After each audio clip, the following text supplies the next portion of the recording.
viabilidade ambiental. Xa está en funcionamento en Vigo o primeiro Biobanco Mundial de mostras de parásitos mariños.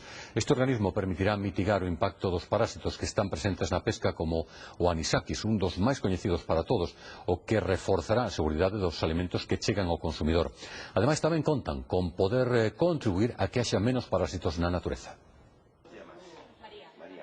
Entre os parásitos mariños, un dos máis coñecidos para a maioría é o anisakis, pero non é o único, e para coñecer mellor estes parásitos e as súas posibles incidencias na seguridade alimentaria, comezou a funcionar en Vigo o primeiro Biobanco Mundial de Parásitos Mariños. Parásitos sempre houbo no pescado, o sea, non é algo novo. O que se trata é de garantir aínda máis nun proceso de comercialización e transformación que está completamente garantido en todos os aspectos, pero imos mellorar un poquinho máis, é dicir, imos garantir a trazabilidade de cada unha das mostras que nosotros imos traballar.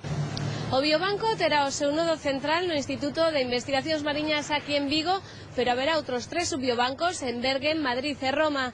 Estarán especializados en temas de alerxias na parte molecular ou no repositorio de animais enteiros. O rexistro de datos faise de xeito telemático polos investigadores de cada país. O Biobanco garantirá a trazabilidade de todas as mostras. Cada vez máis os nenos teñen máis alerxias a un maior tipo de organismos ou biomoléculas ou froitos, etc., pero o que intentamos é minimizar todos estes aspectos, ¿no? Este proxecto europeo conta con socios de 21 países e cun orzamento de 4 millóns de euros.